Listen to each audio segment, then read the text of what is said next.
Okay. All right, everyone. I have uh, more information than I will possibly go through. So what's going to happen tonight is I'm going to go over a brief discussion of emotional development, and then I'm going to talk about adolescence, and I probably won't get finished because I have way too much information. All the slides that I'm going to talk about are on Moodle as well. Um, we have a fairly small class, which is great. That's fine. So if we're going through and you have a question, just like hit the hand icon there on your screen so I can see, and I'll stop and we can do questions as we go. Um, usually we usually have questions as we go. Um, I'm also going to probably give some suggestions about like reading, like further reading and things like that. Uh, and I'll do that kind of towards the end. Um, the exam, I will post those grades by Saturday. I have to wait till everyone's taking the exam, so you don't have your grade in Moodle yet, but you should already know what you got. You should know your grade because it should have given you your grade when you finished. From what I could see, everyone did very well, so I think that's good. That exam used to be 100 questions, and I took a bunch off. So okay, now I'm going to talk about emotional development. One of the reasons why I like doing this is because um, as clinicians, one of the big parts of our job is being able to help our clients with emotions. I'm going to share, I found this online real quick just a while ago. This is only one graphic. There's a million of these out there, but I'm going to share something with you guys really quickly. So, in general, cognitive behavioral therapy is most traditionally been like one of the more accepted models of therapy, which is it's been the most researched, it's been the most evidence based. And then out of cognitive behavioral therapy, there's different forms of therapy. I'm using this mainly just to show the connections between emotions, thoughts, and behaviors. And then one of the reasons why I like talking about this is because when clients come to us, um, I would say 90% of them, 80% of them aren't really thinking about that. They're just thinking maybe I want to change something or something's going on or I don't know why this is happening or whatever's going on. So sometimes like I show clients things like this too, just to talk to them about, and also because I'm visual. So for those of us that are super visual, things like this help.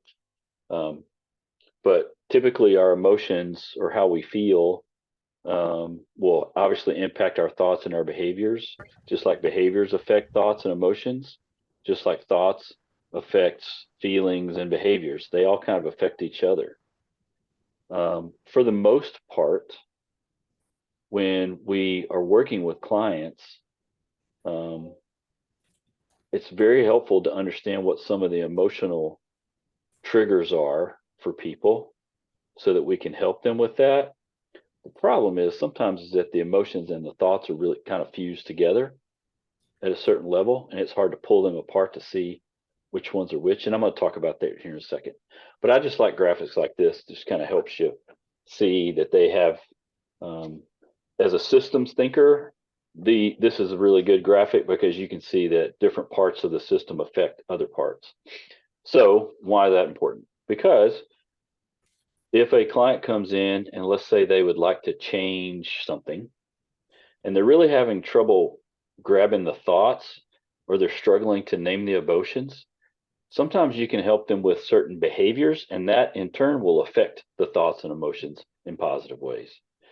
For example, um,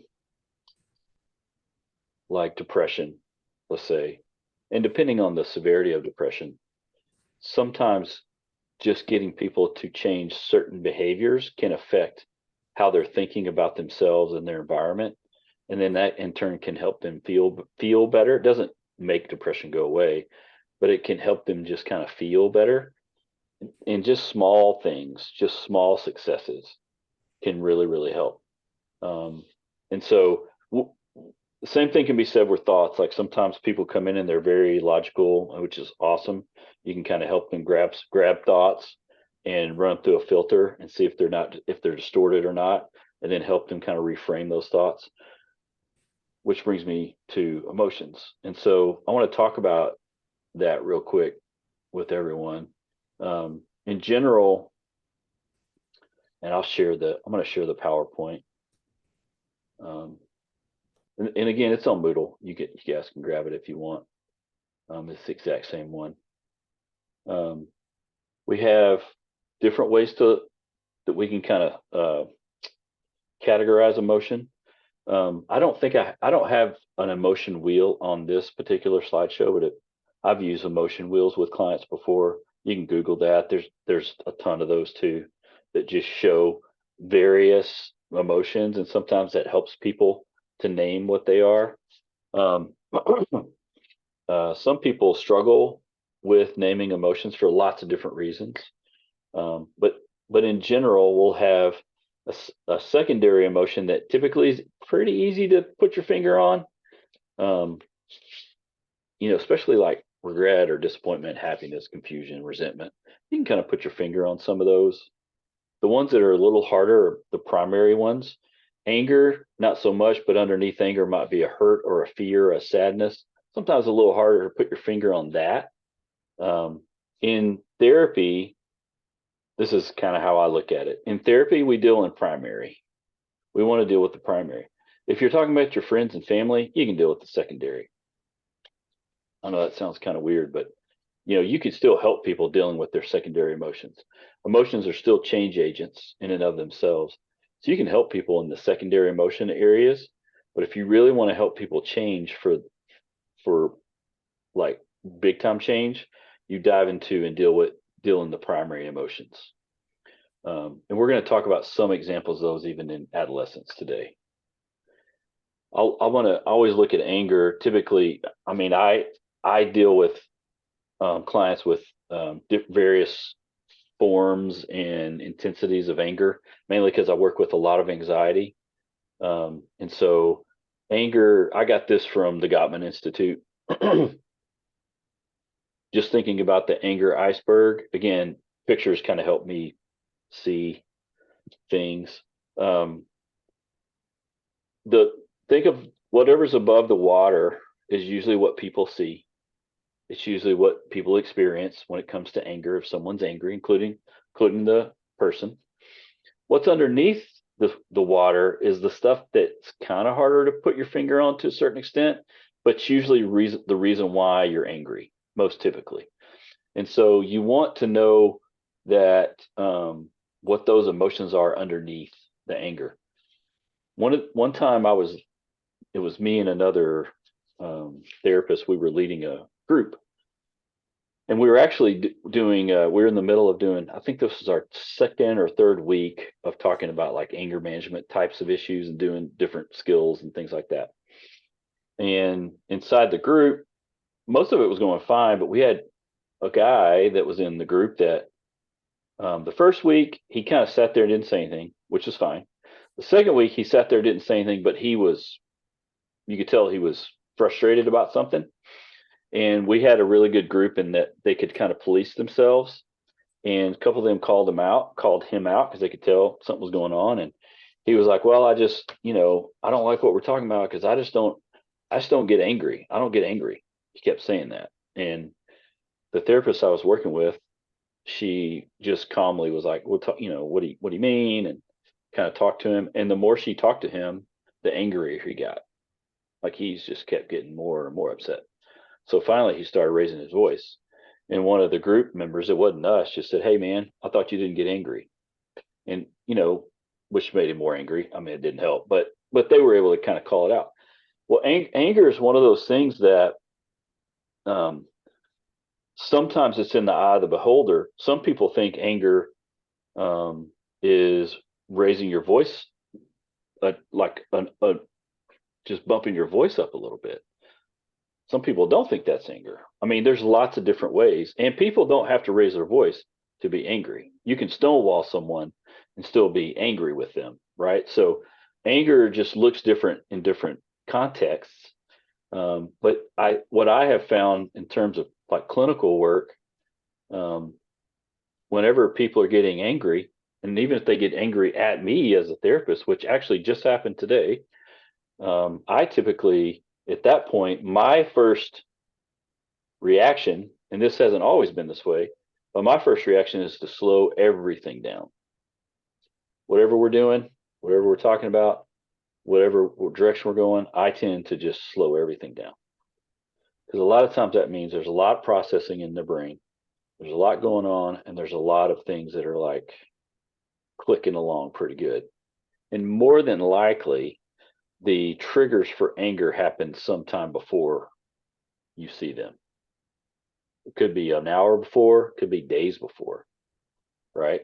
And so just thinking about this is just one, like anger is just an example. Like this is kind of how that works. And you kind of can realize that, what sank the Titanic in terms of iceberg wasn't what they could see. They saw the iceberg. It was there, everything underneath that they couldn't see. And that's the same with anger. Anger tends to kind of derail us in ways we don't think about. And I've heard clients say multiple times, "I know I'm getting angry. I feel myself getting angry and I can't stop. How do I stop?" Well, emotions play a huge role in that. And when we talk about expressing emotion, that starts in early childhood. You can, we didn't get to we didn't have a class over childhood. I did put the video up of, I think it was last summer or maybe spring, I can't remember. In terms of some of the first emotions that you feel as a human being, and pride, shame, embarrassment, guilt especially, we feel that really, really early on purpose. And one of the reasons is because it's part of the way we can know that we're like real and alive, but also that there's other people around us is one of the reasons why we feel that first. We know research tells us that the way that you express emotions is first influenced by a parent or a caregiver's response to a child's behavior. Okay, not necessarily to their emotions, but to their behavior. How parents respond to behavior has a tendency to tell the kids if they can or can't express emotion. And that doesn't just stop in childhood. That's something that carries over into adolescence as well, and actually carries over into adulthood too. Okay, Stacy's got her hand up.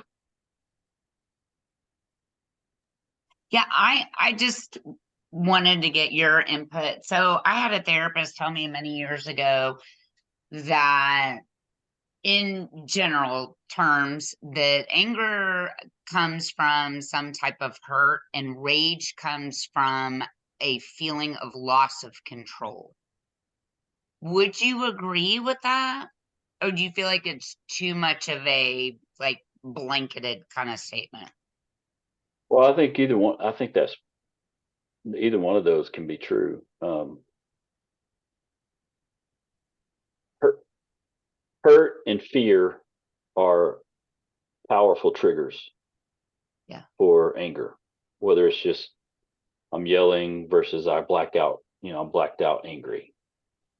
Hurt and fear are very, very powerful. So it also depends on environment. It depends on experience. It depends on if they've had any significant traumas in their life. It also depends on what we were talking about just here. if they never really learned to express their emotions, or it wasn't safe to do that. That, I mean, there's lots of variables at play, not just one variable. And so um, I don't disagree with what your therapist was saying. I think that's true. Those things are true. I become, and this will be a theme, and for me, is just as a therapist and as a person, and in all the classes I teach, I think it's very important for us to become very curious with people about lots of things and not judgmental. Being curious keeps us from being judgmental. Yeah. And so, if there's a rage, um, 99% of the time, no one's raging inside the therapy room, right? Like no one's doing that. Yeah. But you might hear stories about that, right? Like you might hear, or a loved one might tell stories about that or something. You might see anger, but you might not see rage. And rage is definitely, obviously, just kind of a more intense form of anger. So does that make sense? I Yeah. feel like I'm talking in circles now. I want to make sure I answer your question. No, absolutely. Now that I think about it, you said that word like about, and I always have to remember to keep things in context, Yeah. um, it was to what the situation that we had been talking about. Mhm. And so like reflecting back on that, now that kind of makes sense, like it was more like for that conversation that we were having. Yeah. Yeah. Yeah. I mean, there's lots of just like every human behavior, right? There's lots of variables, Yeah, you know? absolutely. Yeah, for sure. 100%. I think this idea on the screen here, this influence by parent responses, is going to be a theme that runs through childhood and adolescence both. Um, and just please don't hear me ever say like I'm throwing parents under the bus. That's not what that's about. It's just no one's a robot. No one does things perfectly. There's reasons why certain things happen. And sometimes we forget that just because we respond maybe not the best way one time doesn't mean we do that every time. And not just one bad response leads to bad things either. That's the other thing. When we're actually going to talk about that a lot more tonight too. So when we start thinking about like understanding emotion, like being able to um, understand why we feel the way we feel, we start doing that pretty early. Like by age 5, there's a growing awareness of like a need to handle emotions. Based a lot of that's just kind of based on social standards like around us. You start to understand it. Sometimes it has to be pointed out to kids, but as they grow, that's kind of a starting point. That age 4 or 5, 6, and as we get older, we start to really understand that more and more. Um, and especially if we're able to have an understanding of how we're feeling and being able to express it, that helps a lot for sure. Regulating emotions, which will be a constant theme from here until forever in the world. How we regulate our emotions is very important.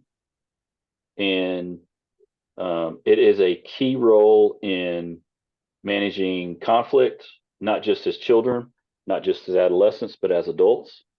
Um, you can take an emotion coaching approach to emotions or an emotion dismissing approach to emotions. And then there's things in between that too. Now, I'm not saying that it's okay to just express any emotion anytime, anywhere. That's not what we're talking about. What we're talking about is the reaction to emotions. Adult reaction to emotions is what we're trying to kind of key on here. Not just adults reacting to what their behavior is, but like the emotion that's coming behind it. Um, Children, adolescents, and adults don't do things for no reason. People do things for a reason. There's always a reason that we do things and say things, or not do things, or not say things. There's reasons behind it. It's never in a vacuum. And one of the things we try to figure out is what those reasons are. Sometimes it's easy to figure out, sometimes not. Um, but we do know that as we are able to regulate, kind of modulate our emotions, it does benefit especially kids and adolescents, like in the peer relationships, that helps a tremendous amount. Now, having said that, there are some disorders and some learning disabilities that really impact that ability to regulate emotion, that really hinder some kids and adolescents in terms of like modulating emotions that come across negatively to their peers, which we'll talk about tonight too. ADHD, for example, is one that if kids are struggling with ADHD and that emotional regulation part, it really comes across annoying to their peers, and they might spend like 5, 6, 7, 8 years of being annoying and being told that they're annoying. So over time, that happens and has a tendency to cause shame in that kid and tends to have kind of a negative effects as they get older. Again, we're going to talk about some of this, but when we're thinking about emotions, regulating emotions is very, very important. And most of the time, when clients come to see you and they're talking about their kids or their adolescents, and they're saying they're acting up or they're manipulative or that whatever they're saying, what they're really saying is they're having trouble with their emotions. Now they might not say that straight, but that's kind of what's happening. What they're also saying is, as a parent, I'm having trouble with their emotions. I don't know what to do. I'm having trouble with XYZ thing that's happened. And so, um, what we know about emotions is that we can learn to regulate them, but it does take intentional work to do it. Now, I want to see one more thing. I'm looking for one thing. Yeah, I want to show you this, and I actually use this. Not this particular slide. I've got another one that I use with couples. It's fairly similar. So this would just be kind of an example of like an event trigger and how you have primary emotions that come, and then some of those secondary emotions, and then how safe you feel, um, kind of working through those. If you have a primary emotion like fear, for example, sadness, shame, um, and you feel vulnerable enough to share, you kind of seek a connection with someone, and being able to ask what we want something or need something at that time, or maybe we need help soothing, something like that. If you're able to do that and that goes well, that's good. It doesn't mean everything goes away. It just means you're safe and secure and you're able to express that and have an actual connection with someone. You're more likely to do that again, like repeat that pattern. If you have that primary emotion and then you have a secondary emotion, and then all of a sudden you don't get any help with it, and then you kind of get walls put up, or you get attacked or criticized because of how you're feeling. Eventually, you will stop reaching out about with your emotions too. Like that'll happen. True. And unfortunately, uh, as human beings, we learn these different directions pretty early on, and we learn them really fast. And this can happen in adulthood too. Like if when I'm working with couples, one of the things you can see with couples is doesn't matter if it's either spouse or either partner, if they make a request of some kind, especially reaching out in any way, a reach out for connection, and that connection is blocked or criticized or whatever, um, they might do it again, but that might be it. Even in the therapy room where you're trying to create an atmosphere where they can do that, they might do it once or twice, but that's it. They won't do it after that. And a lot of times that's why when couples come in and one or both of them say things like we lost their intimacy, or they just don't listen, or we're having trouble communicating. What all those things a lot of times can be the genesis of those can be found in, are they able to connect with each other safely and securely, and can their emotions be validated? And so because when you validate emotions, you can create empathy and connection and all those things. But this is just a graphic again that I use with people. um, I'm going to leave with a couple of thoughts, and then I want to jump into some adolescent work. But when we think about emotions, Susan David, her work on emotional agility, she brings up the point that emotions are data they're not directives. In other words, they're there, they give us information, but they're not there to tell us what to do. It feels like it. It feels like they are telling us what to do, but they're really there for information. They can tell us that we're feeling something. This one's a little bit more in depth, and this is coming from lots of just kind of research and experience. Emotions themselves don't have memories, but they do live in a context. And I'll give you an example of that. If this is one that I give clients, if you're 5 years old or 6 years old and you take off training wheels off your bike for the first time, typically you don't ride it very well. You're off balance and you might fall down. If a parent is out there with you while you're trying to learn to ride and your parent keeps getting frustrated and keeps getting mad and finally says, "You'll never get this, you'll never do this," and they just storm off. Well, as a 5 or 6 year old, that's going to cause a certain amount of emotion like shame, guilt, sadness. That particular emotion lives in that context of that specific moment.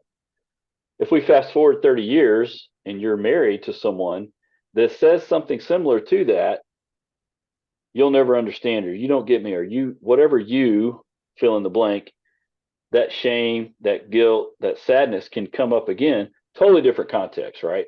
Totally different situation, same exact feeling. And we might feel that same feeling again multiple times that we felt when we were 5 or 6 years old. That emotion itself lives in that context. It doesn't have a memory, it just lives in that context. So one of the things you can do, and you can try this on your own if you want, whenever you feel something, and if it feels familiar to you, like you're like, I have felt this before, like I know this emotion, I have felt this before. One question you can ask yourself is, what's the difference in my life right now versus when I first felt this emotion? In other words, when I was 5 or 6, like I didn't have a lot of choice over telling my dad, well, yeah, I can't ride my bike yet. I don't know how yet. You know what I'm saying? Like you don't realize that that's a thing. When you're 35, you can stand up for yourself a little bit and go, hey, you got a little more choice. You can do things a little differently. I do this particular work even with trauma, folks that have trauma or go through trauma, same thing. Um, because trauma has a way of freezing an emotion in time at the time of the trauma. Even though physically we move forward, the emotion can get frozen. And when that trauma is triggered, the emotion brings us back to the trauma. We don't go back to the trauma. The emotion brings us back to the trauma. So a lot of trauma work is releasing emotion and bringing it to the present. We want to bring all that to the present because we've already moved forward, but we've got to bring that emotion forward, which sounds super easy as I say this right now, but it's very difficult to do. But it works. It's possible to do it. Lastly, and I tell clients this quite often, emotions happen and it's okay. It's okay to feel the way you're feeling. Now, that doesn't mean you can take this can and throw it through the window, right? We can feel however we want. That's great. Awesome. Doesn't mean we can say anything we want or do anything we want. Does that make sense? Hopefully. Okay. I just gave y'all like mounds of research in like 10 minutes.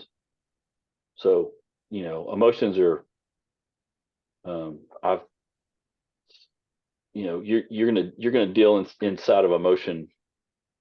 Do a lot of emotion work with clients, in different ways, different areas, and it's going to look different to different people.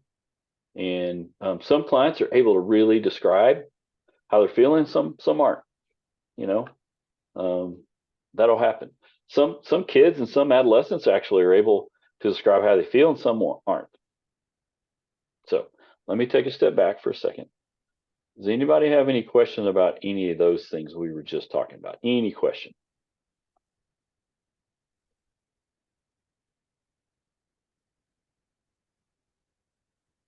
I had a question about the chart where you had the triggering emotion and then the primary emotion. Hmm.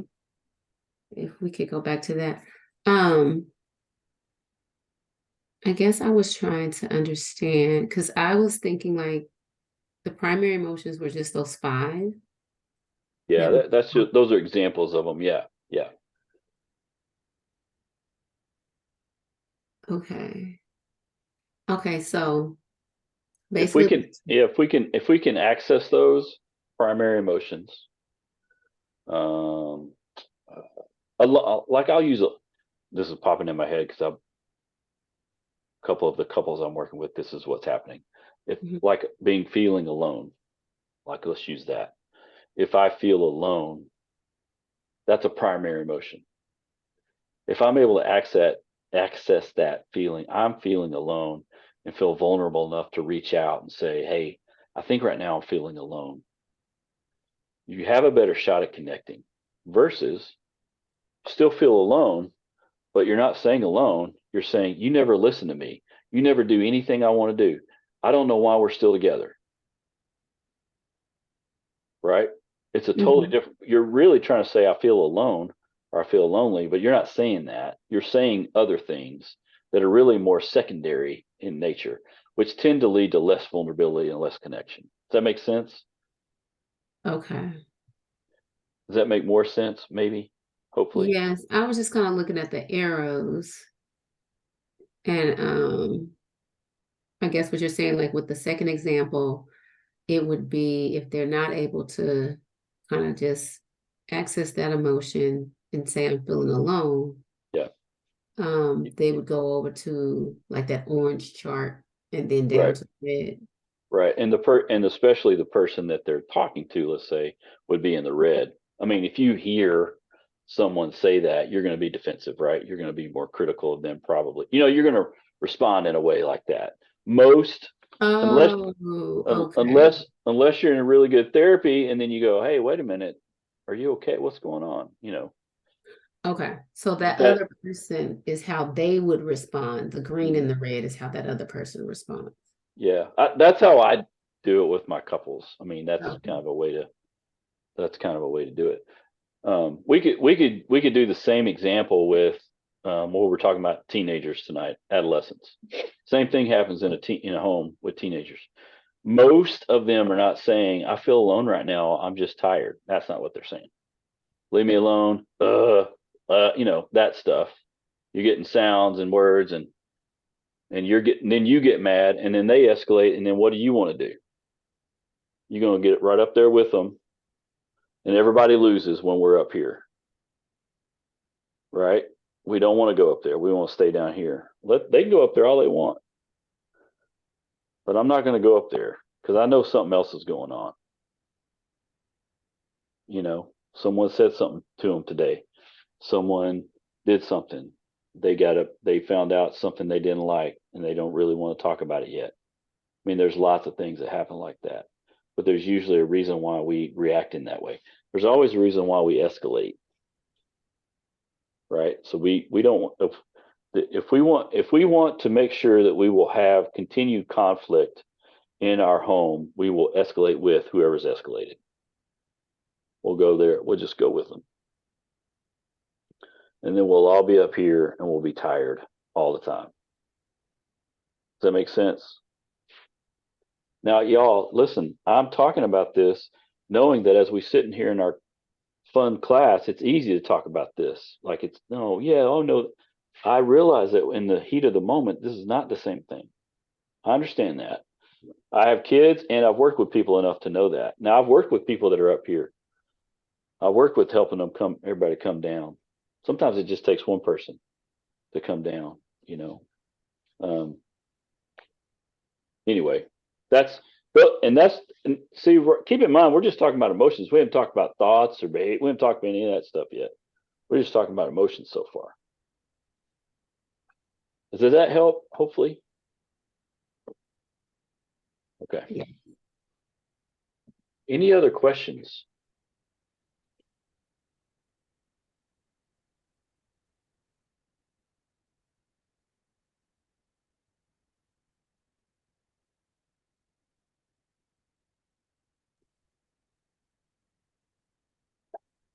I have a question. Where'd he go? Yeah. Could you say, when you said emotions are change agents, Mhm. what could you tell me a little more about that? Like an example of that? Yeah, sure. Um, Do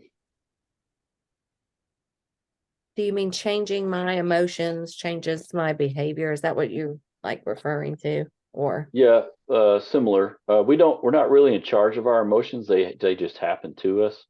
However, we can use them to our benefit. For example, have you ever have you ever had an experience of any kind that you can remember that you thought was really pleasurable, like really happy, like with family or something you did growing up anytime?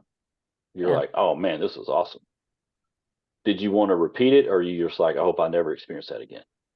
repeat it. Yeah. That's a change agent, right? So Right. if you're in a room with a client and you help them see something or help Mm-hmm. them think through something or help them see something different or help a couple start communicating in a more healthy way, that's like you want to do that again, right? You want to Okay. repeat Yeah, it. yeah. Mm-hmm.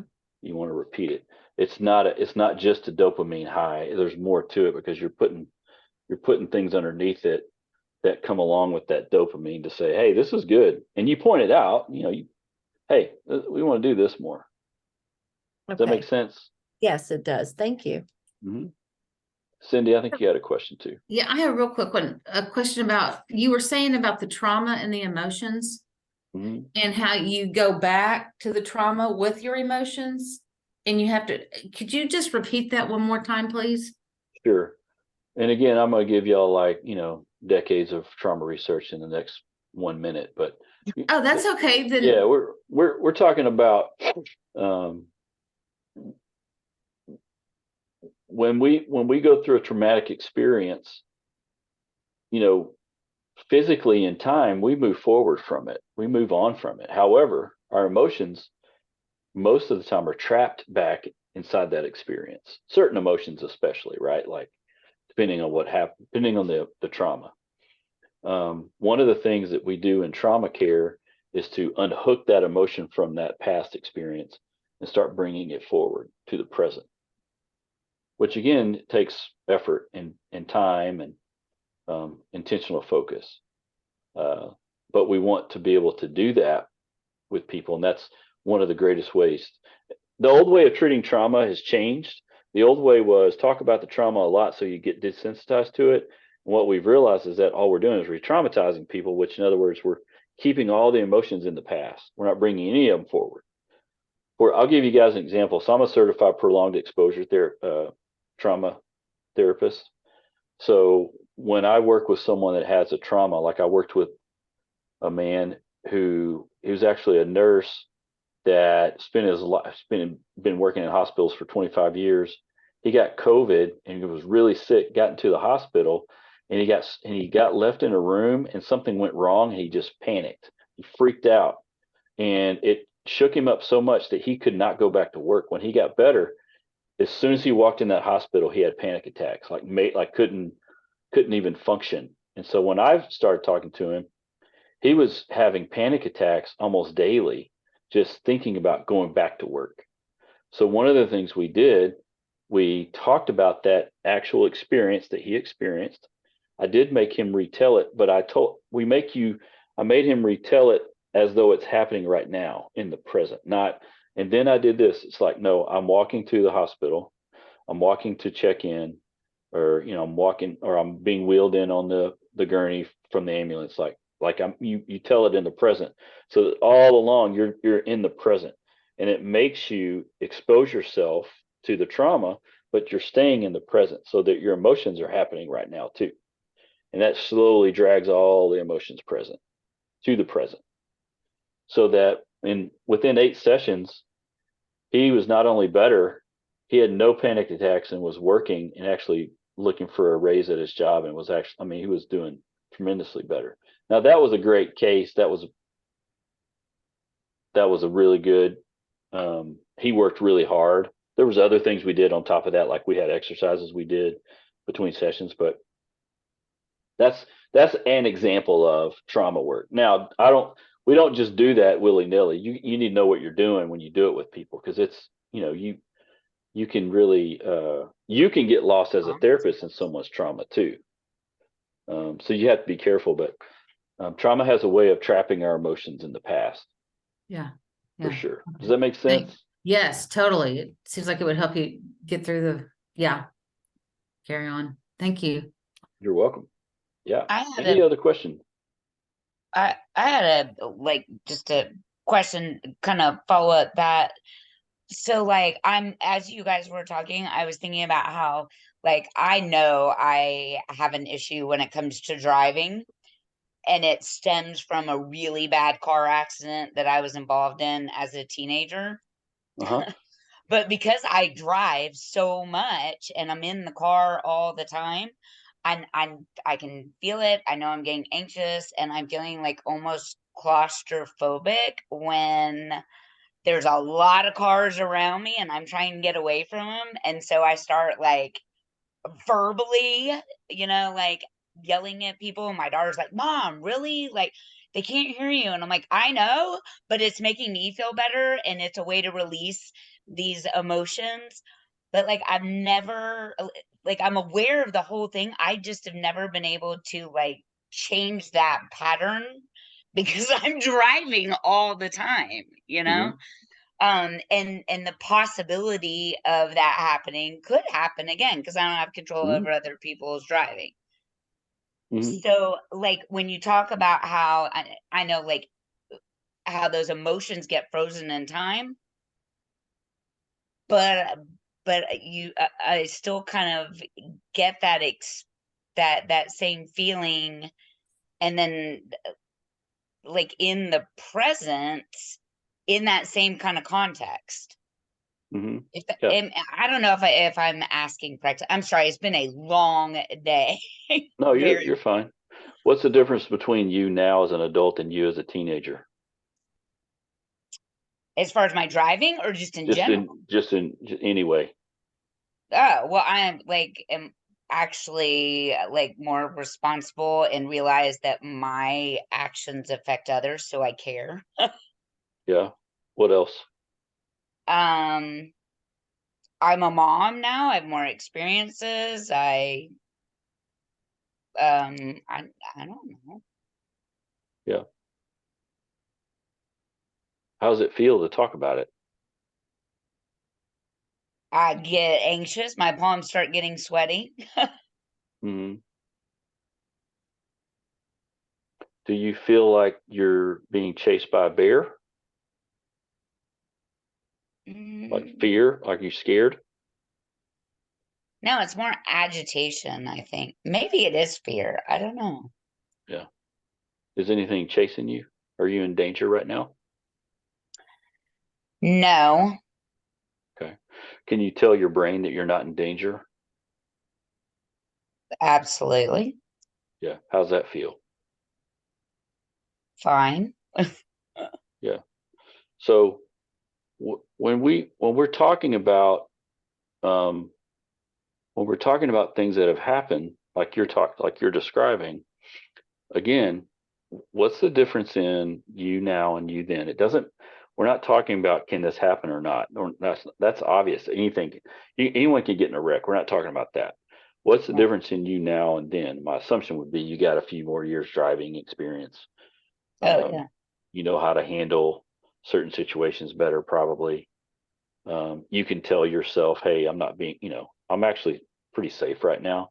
Sometimes just telling our brain that we're not in trouble, like we're not being chased by an animal. I know that sounds weird, but that's our reptilian brain trying to keep us safe. Ah, Sometimes just telling our brain that we're okay can give us enough space to start to soothe. that 'Cause makes sense. That made. I remember asking my dad, but after my first son was born, and he's now 27, like why I all of a sudden couldn't make decisions. Like I was afraid to make a decision because I was afraid it was the wrong one. And my dad was like, well, because now you're responsible for this little person. Right. And then with each kid I had, I felt like I didn't feel as confident with each decision that I had to make, you know? Mhm. And I realized that like it was like a reflection of, okay, so I know I made, you know, a mistake with kiddo one, and kiddo two is a completely different kid. So I made different mistakes with him, and so now with child three, it's like, okay, I need to learn to let go a little bit and trust myself, you know. Well, I mean, I mean, is it not okay to make mistakes? Oh, absolutely. But I think my fear is that my mistake could result in harming them. Yeah. Yeah. Could. Yeah. So what we're talking about right now is well, to me, a perfect example of the fact that our brains are not wired for happiness. Our brains are wired for one thing, and that's to keep us safe and keep us alive.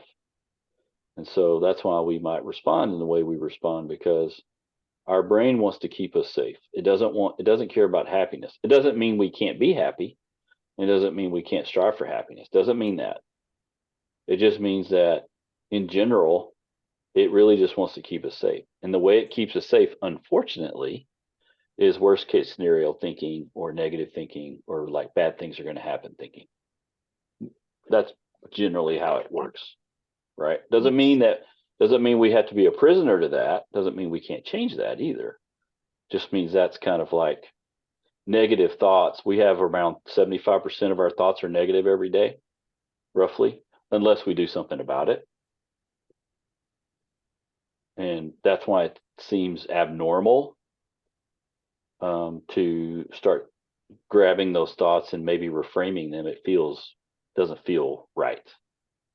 So what you're talking about is a perfect example of just kind of how our brains are wired. And that starts early on. That's not just Stacy, that's not just you. This is like human beings. This is Yeah. this is how human beings work. No, but thank you. That is like a light bulb. Like it kind of makes sense to me in that context of like why when I drive with my kids in the car, if all I'm thinking about is keeping them safe, that makes sense to me too. Yeah, of course. Why would you not want your kids to be safe? Right. Yeah. Laura, you had your hand up, I think. Yeah, I have a really quick question about the CBT loop, the thoughts, emotions, and behaviors. I was wondering if, in your experience, thoughts always precede emotions, or is it sometimes the emotion comes first and then the thought? That's a great question. It depends on who you read. Most The general thought has always been emotions come first and then thoughts. Which I think is probably true.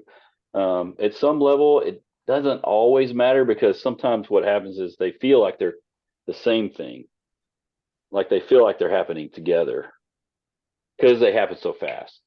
Like an emotion can happen really fast, and a thought can happen really fast. And the more we have a certain type of thought, it becomes more automatic. So, if we get a certain trigger, we're going to have a certain thought. So sometimes they happen together anyway. I My experience, what I try to do is try to pull them apart as much as I can with my Mhm. clients to help them understand what's happening. Because if you can work on a primary emotion, you have a better shot at helping with some of the thoughts. And one of the reasons why I do it that way too is if they're escalated already anyway, like emotionally escalated, it doesn't matter any kind of thought work you do. It's really hard for people to do. Okay. Like I don't know if any of you have ever been around children when they're throwing a fit. You you can't talk to them. I mean, what are you going to do? An adolescent, same thing. My daughter came home in a bad mood today. I said, hey, how was your day? Fine. Well, I already know I'm not going to talk to her. It's okay. I said, and I just left her alone. Or you have a toddler. I have two toddlers in my house when my sister-in-law brought her kids. I can hear, y'all probably going to hear some screaming. The ones, they're about bedtime, so they're screaming. Well, you can't, there's no logic there. You know what I'm saying? Like there's escalation. We have to be soothed to come down, and then we can talk about thoughts. So if I have clients that come in and they're kind of like jacked up already, I just had a client at 5 o'clock. She was pacing the floor. She was pacing the room. She was upset. She was stressed. She was mad at me. She's mad at everybody. I'm not going to sit there and go, well, let's talk about your thoughts right now. Let's try to reframe them. And it was going to be all talk to me about what's going on, help me understand. I did some grounding exercises. Does that make sense, Laura, what I'm Yeah. saying? Yeah. You prioritize the emotion first. I do. Not everybody does, but that's my style. Okay, thank you. Yeah, that's my style. Yeah. Because it makes sense to me to do it that way. Not everybody does, but we also know that like escalation, like if we're upset enough, anybody is upset enough, it does take around 20 minutes to physiologically calm on average. Some people can do it quicker than others, but that's only if we're doing things to help us calm down too, right? Like if we're doing things that keep us escalated, we're not gonna, what I'm saying? Like we're not gonna calm down. You know, if we if we keep doing things that keep us up here, we're not gonna come back down. It's only when we do things that help us come back down that we can actually have good conversations. And I will say that there's a couple of exercises I've started doing with pretty much every client at the beginning of my work with them that really helps people kind of calm. It's like a couple of grounding things that I think can be helpful. So anyway, does that make sense? Hopefully. Okay. Now I'm going to keep going. So y'all going to get me on these rabbit trails, and then I'm just going to not talk about anything but all this stuff. And I want to Sorry. cover. No, you're fine. I just want to cover a couple of things. There's some like key concepts I think are important, especially tonight, that I think are going to be important. And so I'm going to share my screen real quick. Again, this slide is on Moodle. Get this out of the way. There we go. Okay. There's a lot of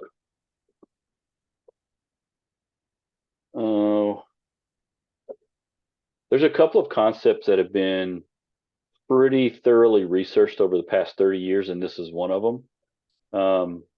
There's always been research that point to like the importance of parents in an adolescent's life, for good or bad. I mean, there's always been a lot of research around that for sure. One of the things that we're learning now that if you think about it makes sense, but it wasn't really well researched for a while, within the last 25 or 30 years, maybe 20 years, has really been pretty well researched. And that is adolescence at pretty much any stage. So when we talk about adolescence tonight, I'm mainly going to be talking junior high, high school, which can be seen as like early and middle adolescence, whereas late adolescence would be maybe the 19 to 25-year-old. We're only going to talk junior high and high school. For the most part, adolescents benefit when they have other caring adults in their lives, in addition to whoever their caregivers are. It's like an example of this, and this is one that's kind of a common sense example, but we actually know research actually bears this out. Any of you that have had adolescents in your life or been around them as a parent, you could tell them something, whatever, and they'll look at you like you have 5 heads. And then a friend of yours or a family member of yours that they like tells them the exact same thing, and all of a sudden they're like a genius. They're like the most brilliant person that's ever walked the earth. And that's this concept.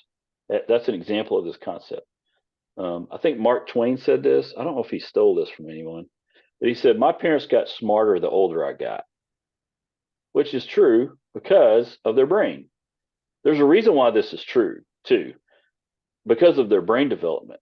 There's 2 times in a human being's life where your brain's the most active in terms of change, and that's that infancy, toddlerhood time, and this time between like 14 and 20 or 20, 22. Lots of activity. The issue is that that second activity point also causes basically kind of a firestorm in their brain. That's why you kind of get some crazy brain stuff. You get some of the moodiness, you get some of the erratic behavior, you get some of the weird. Like you can, I don't know, you'll hear this from clients and people that you're around. Like yesterday, my son or daughter was like this, and this, and now today I don't even know who they are. That's because their brains are changing rapidly. Now that's on a continuum, right? Not everyone's brain changes the same. Some people do that later than others. But in general, this time frame is really a fascinating time when their brain is just like changing drastically. And there's lots of things that are happening. And that's one of the reasons why they do need some caring adults in their life to kind of just be there with them, just walk with them and kind of listen to them and reflect with them. One of the things that I was a youth pastor for a long time, and this concept I luckily was taught to me by a really a good friend and mentor of mine, and I read a lot about this early on as some of the first research that came out. And so I built this kind of, I don't know, not everyone thought this was a good idea, but it seemed to work. But we built our whole program around having as many adults involved in the program, different kinds of adults. Like we had all kinds of different adults, like athletic adults, kind of adults that play video games. We had a sewing group, we had a knitting. I mean, we had all kinds of people in our group that were just there to be with teenagers, and they cared for them and were around them. And we built that, and we do that in my home now. We work hard to make our house just a place where our kids' friends feel comfortable coming and hanging out.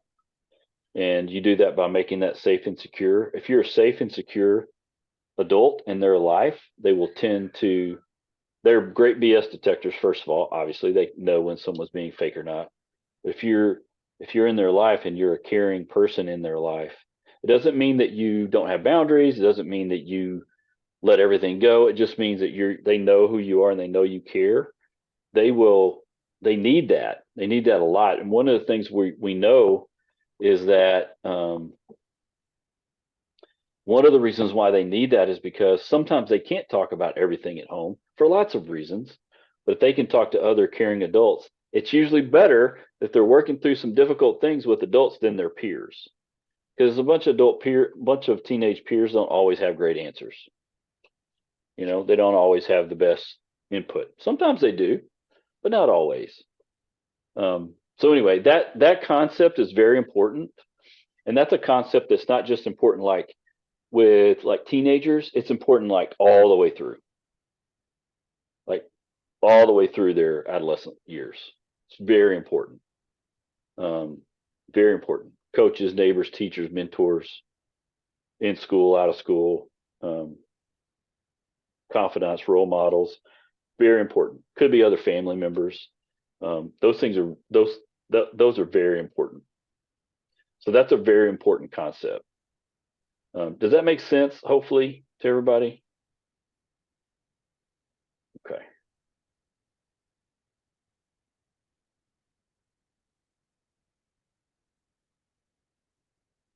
Oh, sorry, I didn't mean to not share. I didn't mean to do that. Let's talk about puberty. So puberty is the biological process of sexual awakening. That's what puberty is. So when we start thinking about puberty, we know that puberty happens at different points at different times. And it's different. Obviously, there's lots of reasons why it's different for girls than for guys. And it's also different for girls and guys depending on when it occurs too.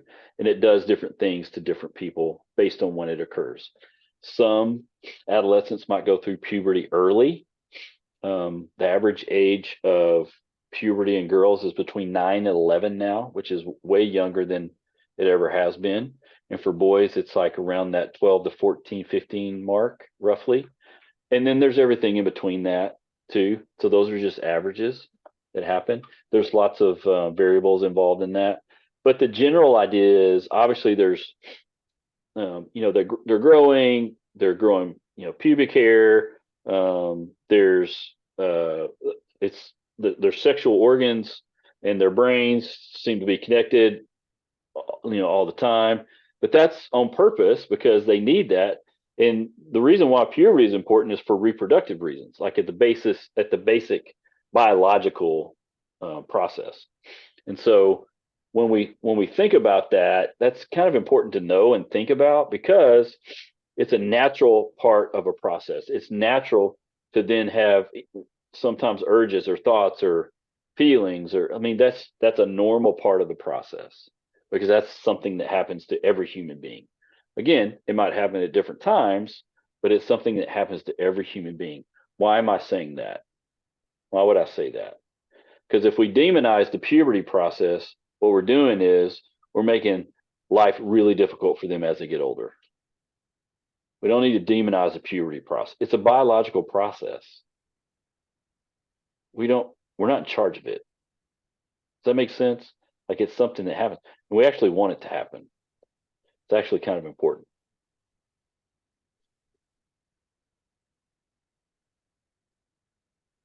Okay.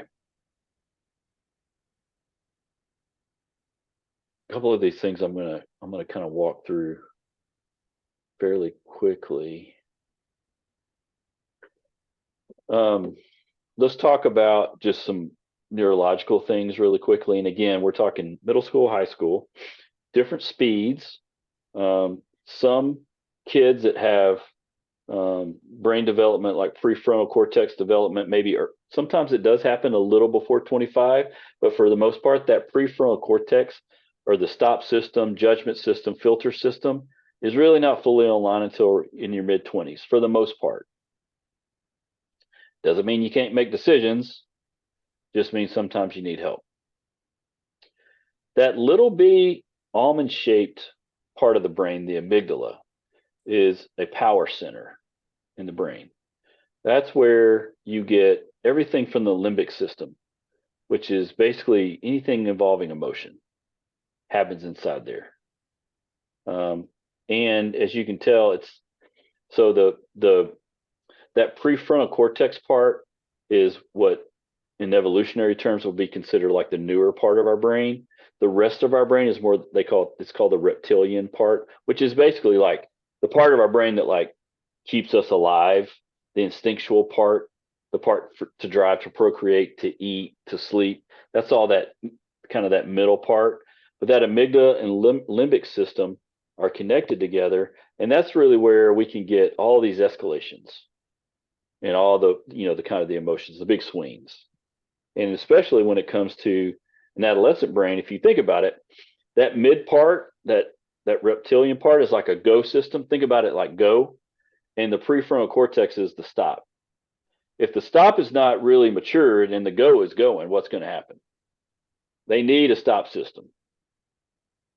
So that becomes the parents or caregivers, right? They have to be the stop system, which doesn't always go well. And that's okay, because they need boundaries because of that. Depending on if they, like for example, with ADHD, you become their prefrontal cortex. And in a lot of ways, you become their prefrontal cortex anyway, just in general. Hey, was that a great idea? Do you see anyone else doing that? Do you think you should have done that? What do you think about that? That kind of stuff. Hey, let's think about that kind of stuff. Right? We also know that the two sides of the brain that's when they connect together during the adolescent years, which is important. And we also know, I don't know if I've got this. I don't know if I got it on here.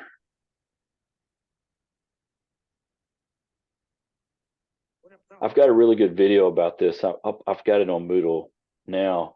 We also know that there's some trimming and some other neurological activity. Like that's why their behaviors tend to change, because some of the neuro connections will be pruned because they don't use them as much anymore, and the other ones grow because they use those more now. And some of those things are kind of set.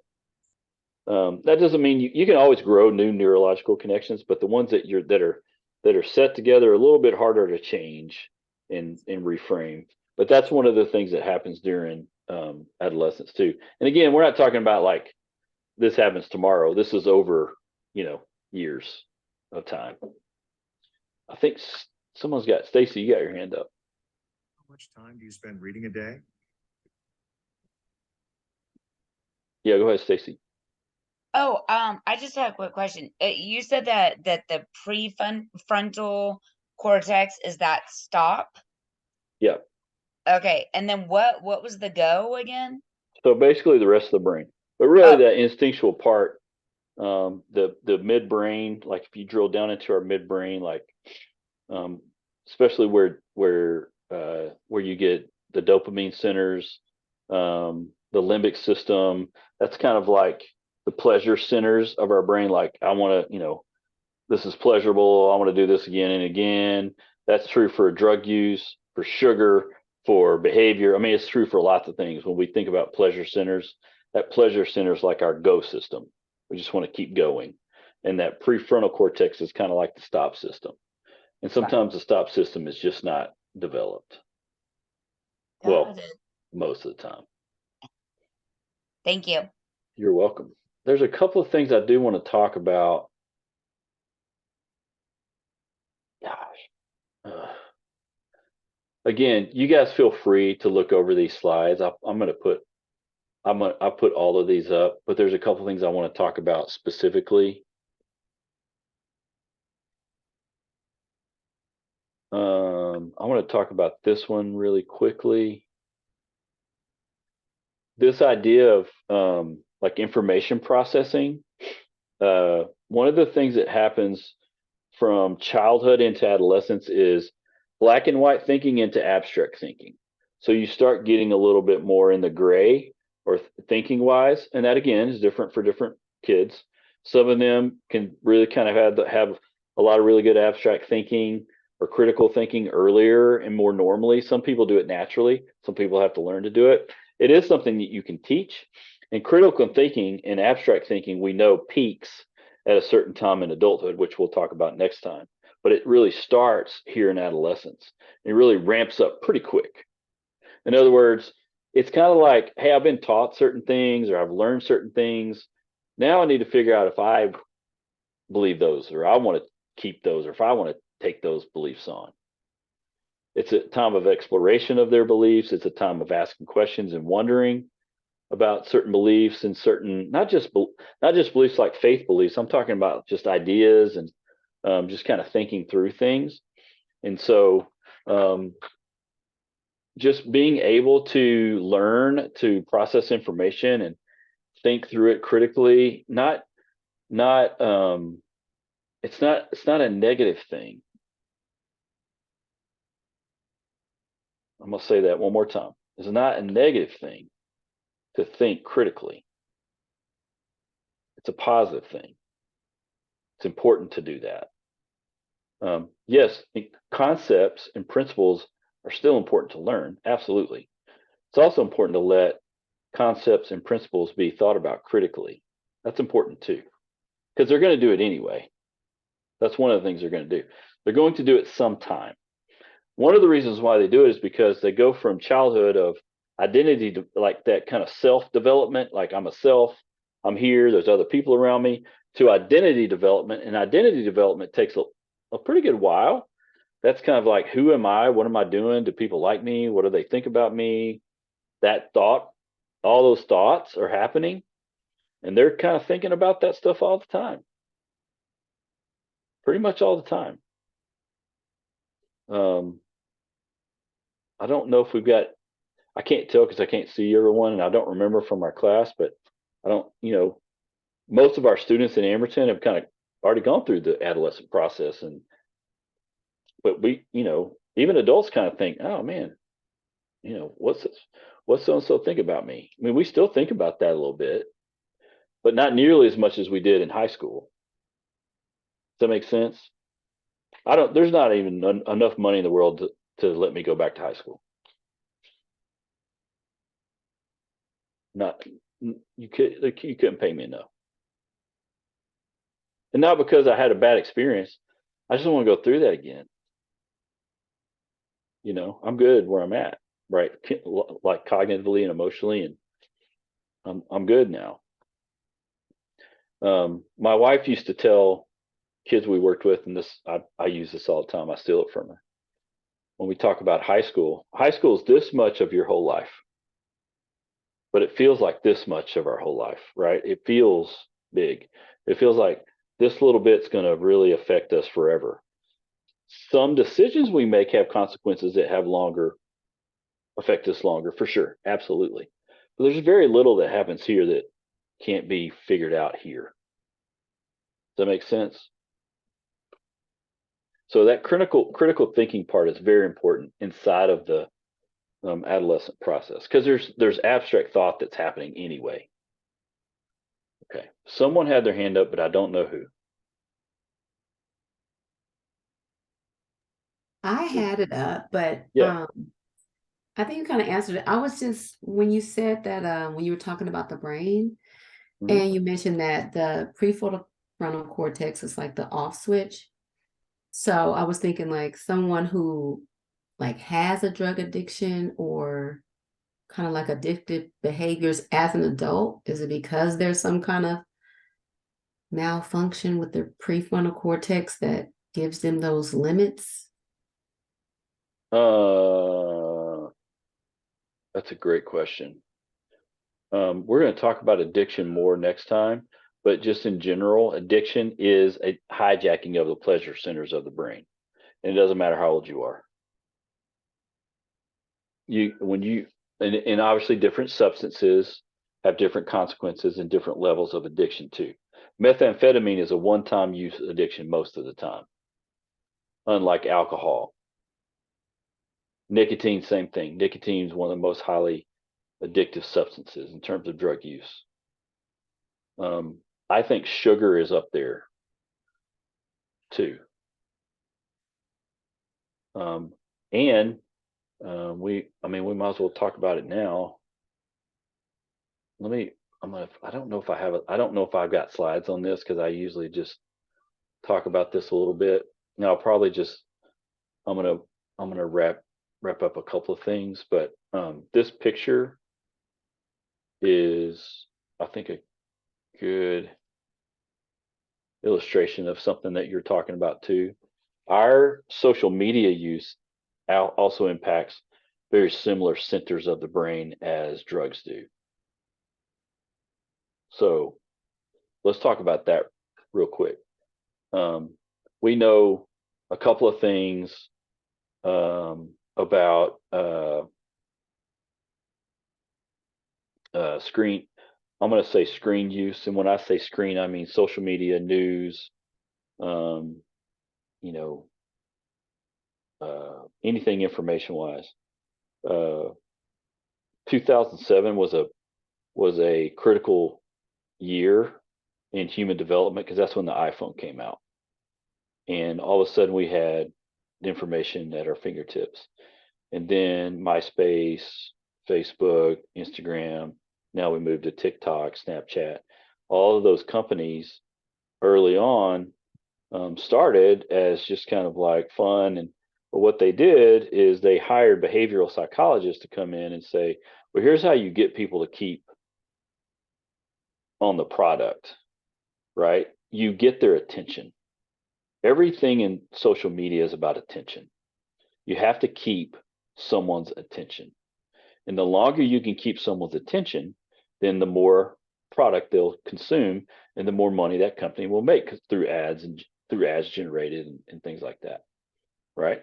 So how do we do that? Algorithms have come along, and they use those. Once you watch something or view something a certain amount of time, they automatically go, well, you like this, so they start feeding you whatever that is, whatever that thing is, right?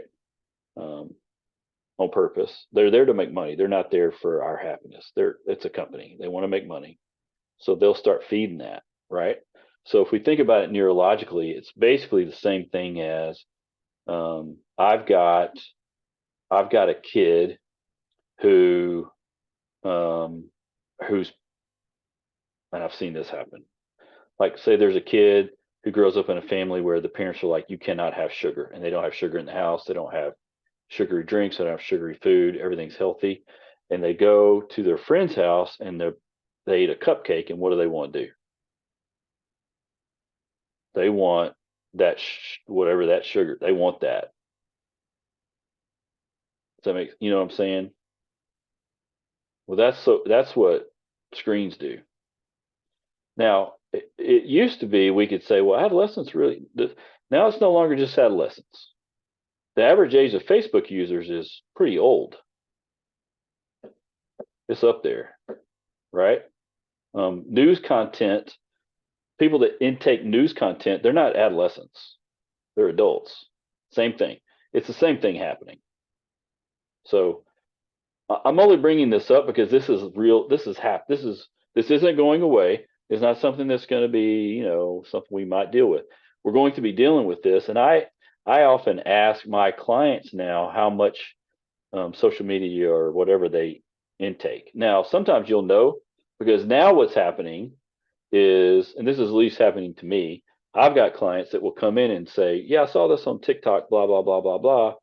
Well, or I think I'm bipolar, or I think I'm whatever, because they read an article on Google that talked about one thing. I mean, you know how hard it is to diagnose certain things? I mean, you can't just watch something and know that that's what's going on. But what's happened is people, like, I'll use TikTok as an example. Some therapists and some people on TikTok have taken really difficult concepts like attachment theory, let's say. There's a lot of TikTokers that are talking about attachment theory. So I've got clients coming in talking about, I have anxious attachment, I have avoidant attachment, I have insecure attachment. And I'm like, okay, well, that sounds good. And I give them an assessment, and that's not what they have. But they're convinced because they saw it on TikTok, and that person said one thing that just clicked in their head. They thought, oh, and then what happens is, what do they get in their feed? More people that say what? The exact same thing over and over and over. Does that make sense? So in that way, our brain likes that and wants to keep repeating it because it feels good. Even if we're tired, we will still view that over and over and over. So this is a real thing that's going on and happening. And I think there's probably a little bit of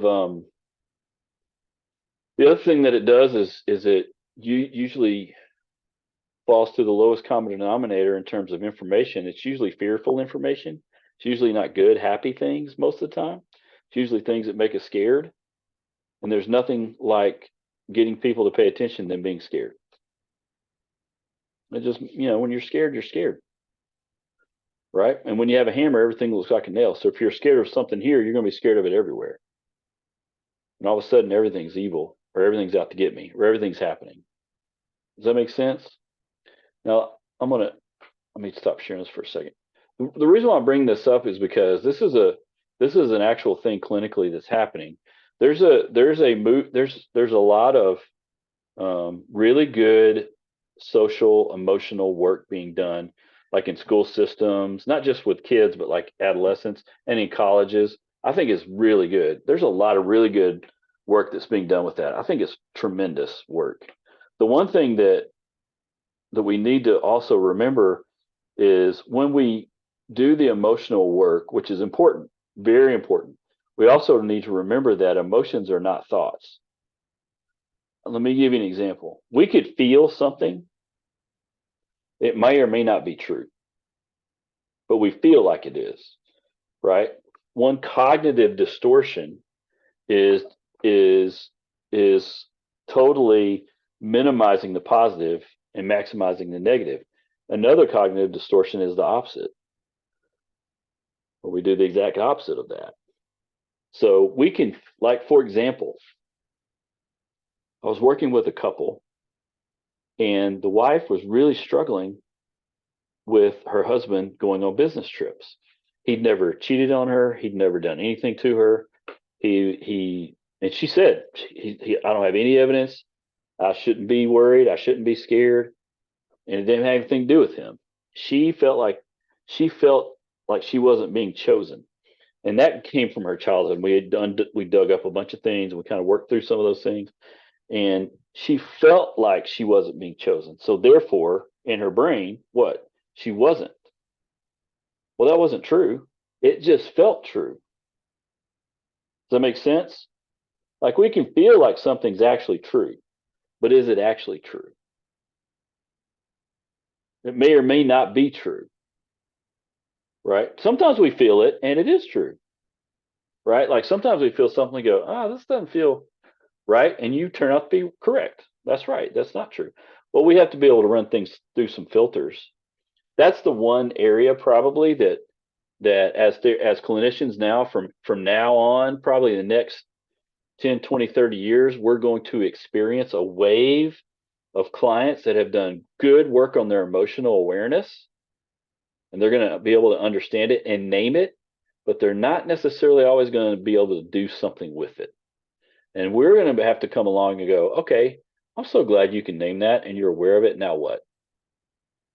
We got to be the now what. We got to be the people that go, well, let's take that and let's talk about it and let's figure out what we can do with it.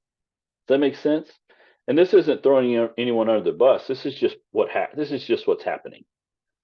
This is what I'm seeing this all the time, not sometimes, like all the time, all ages.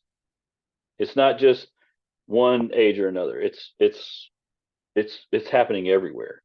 Developmentally, like our developmental process in terms of human development, biologically, neurologically, socially's changed a little, but emotionally, our process of development hasn't changed in a long time. Like, we still develop basically the same. Our environment around us has changed drastically, but our development's stayed pretty much the same. So we still develop the same way. We just have a way different environment that we live in, especially the past 20 years. Does that make sense? Hopefully. Okay. Jim has, I think, Jim, did you have your hand up? I think you did. So, I apologize, I had to step out for a minute. You may have already covered this, but I've heard it said, and what you're talking about right now is there's a danger whenever people will blend their emotions with their perception of the situation, when they'll say, I feel like you, and anytime people use the word feel and then insert a perception instead of an emotion, then they're welding the two together, and it's hard to separate it. Whereas to say, I feel frustrated because it seems like you, and that allows perception and emotion to have their own space. I don't know if you could speak into that, because it's always intrigued me. Yeah, I think I know there's metaphors. We can use a metaphor to explain our emotions, but once we insert that emotion or that perception on someone else and make it an emotion, it's hard to let go of that. Because then if I tell someone, I feel like you're ignoring me, well, what I'm actually feeling is alone. But I feel like you're ignoring me, and they say, I'm not ignoring you. Now, well, I don't know what to do with my perception or my emotion. So anyway. I think you're using a word that is a trigger word, and that's perception. Perception's been used over the past 10 years to mean lots of different things, in lots of different contexts. I think also the word feel has been used to mean lots. We think it means emotion, but sometimes it means think. So we need to also be specific. And I sometimes will be very specific in my wording with clients if they say something like I feel whatever, I feel like you're whatever, fill in the blank. I oftentimes say, hey, is this an emotion you're talking about, or are you talking about, is this a thought? Like, sometimes I say, man, I feel tired. Well, okay, then that's a feeling of being tired, like I'm fatigued. Versus, I feel like you're not listening to me. Well, that's really a thought. I don't think you're hearing anything I'm saying. That's a thought. That's not an emotion. Versus, I feel alone or I feel unheard. Now, here's the flip side of this. One of the most not impossible. One of the most difficult things to do is to do two things at once. Validate someone's emotions without feeling like you have to validate a behavior. That's very hard to do sometimes. If anyone says, I feel sad right now, for some reason, and this is true for parents a lot of the times with kids, for some reason, it's hard for us to validate the emotion part because we think what we're doing is we're giving in, and all of a sudden they're just going to let all these behaviors just do whatever they want. And actually, the opposite happens. When we validate emotions, we oftentimes instantly create connections that are positive, and usually bad or negative behaviors don't happen. For example, if anyone says, I feel alone or I feel sad, whatever it is, and I say, well, maybe you just need to go do something. Maybe you need to get out. Okay, that's fine. It's not really mean either necessarily. But if someone says, I feel sad or I feel alone, and I say, man, it does seem like you do seem a little bit sad. It seems like you're upset about something. Now, what's the difference in those two things? I validated their emotion in the second one, and I allowed a connection to happen so that I was showing them that I had empathy for them. Empathy is a whole other concept we haven't talked about yet that we will talk about, because empathy to me is a basis of therapy. It's a foundation you have to have, which we haven't talked about a lot. We'll talk about some of this stuff more, but Jim, to your point, I mean, I think what you're saying is correct. Anytime we say anything that intimates like we think we know what they're feeling or thinking, or we tell them how they're thinking or feeling, anytime we do anything like that, that's counterproductive, especially as clinicians, right? I tell my clients all the time, hey, if I ever answer you or any therapist ever answers you in a non-validating way, you should find someone else. Because that's our whole job. Say that last line again. If I don't validate someone's emotion as a therapist, if I don't validate their emotion and have empathy for them, and I'm judgmental towards them, they should go find someone else. When we find ourselves as clinicians being judgmental, we're getting burned out usually. Like we need a break, we can't we take in a lot. Sometimes we need to take a step back. I've definitely got clients that they're like, oh man, I just want to shake, you're going to feel that. Like, I just want to shake you. You're not listening, or this is happening over and over. I wonder why. That's always going to happen. But when we get into this place where we start judging and we don't show genuineness and we start lacking in empathy, we become hardened, and something's going on with us. And you'll talk about a lot of this stuff like in other classes when you talk about self-care and kind of being mindful of yourself. And you'll go into a lot of that stuff as you go through. But let me take a step back for a second in terms of development. In the adolescent world, having empathy and genuineness is so important. It's like air. You have to do it. If you don't, you will lose them instantly. They might not ever get them back. It's so very important. But it's really hard to do. And especially parents have a hard time validating emotions without realizing they don't have to validate the behavior. I don't have to like how you behaved. but I need to listen to how you're feeling. That's important. And sometimes you know their emotion because of their behavior too. You know, Is that what we call unconditional positive regard? positive self-regard. That's right. Okay. Which is sounds great in theory, but really hard to practice. But it's a skill. These are skills. You just use them over and over and over. Yeah, you guys will learn all about that in the professional counseling class, the group class, the advanced techniques class. They'll be talking about all those things. Okay, I'm gonna stop for a second. I'm gonna stop there because I don't want to start into a whole other thing. I know I put a lot of stuff out tonight. Again, those slides are out. All those slides are available. You can grab them. You have any questions about anything we talked about tonight at all? Any questions about anything?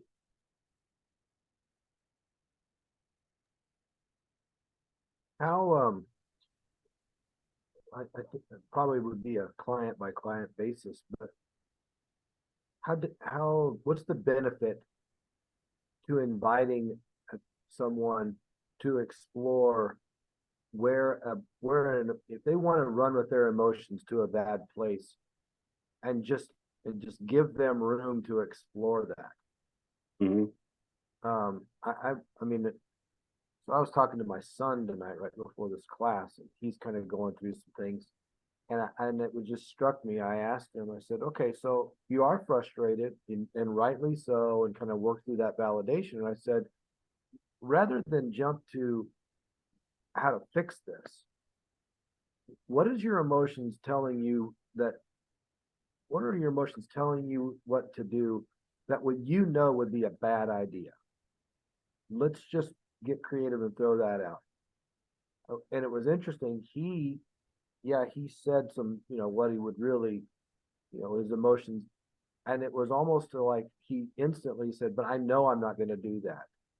So he was able to just dismiss whether or not he should, because he worked through it himself. And I don't know if I helped him, or if you're like, oh, Jim, that's a train wreck. Don't do that. Well, I don't think it's bad. I think most conversations,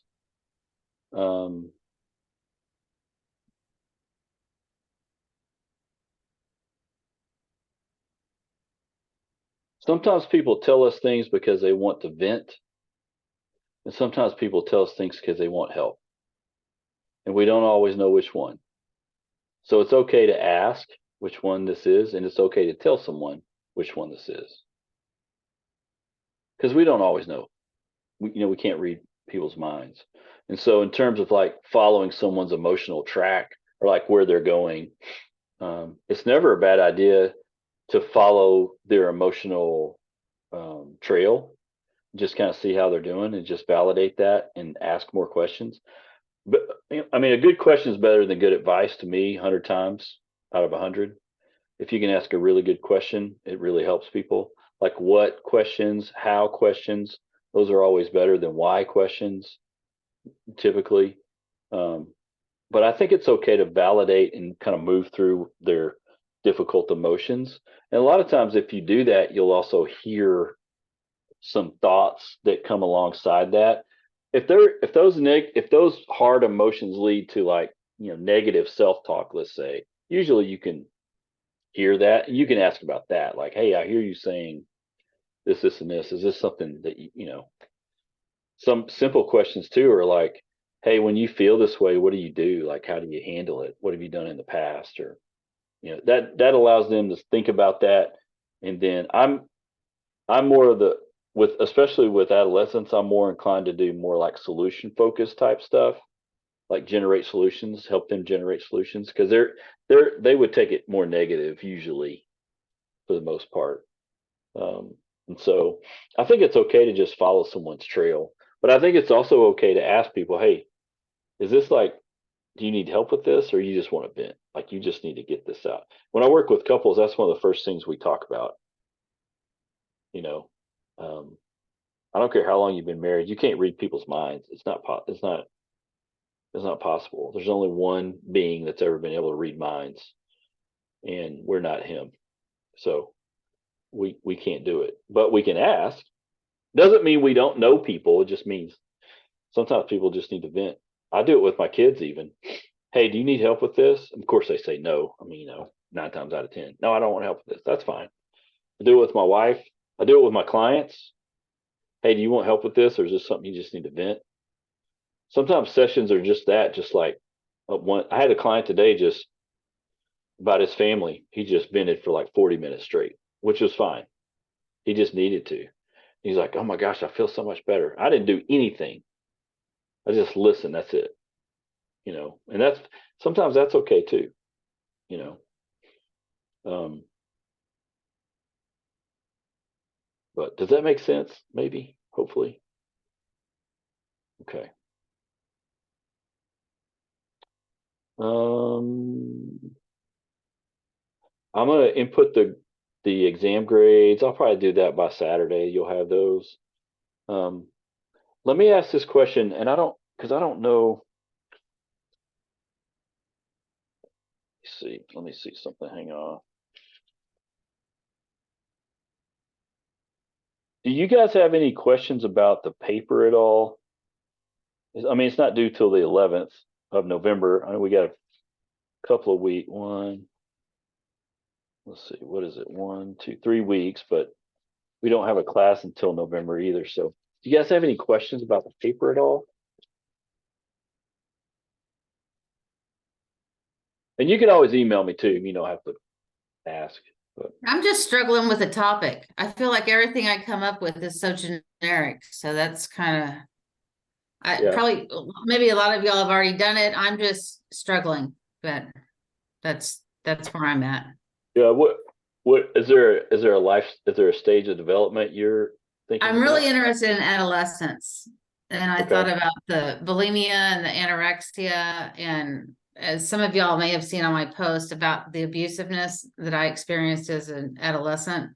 I've thought about things along those lines. And then I think probably everybody, not everybody, but there's probably a lot of people that have written about anorexia and, bulimia and things like that. I'm trying to think of something different. When I watched the video that you had provided, and I really like, but I'm scared I'm going too broad because there's a lot of information out there and I want to narrow it down. I'm just struggling with narrowing it down and finding specifics. That's just me. So, Well, if you just took bulimia in adolescence, that'd be fine. okay.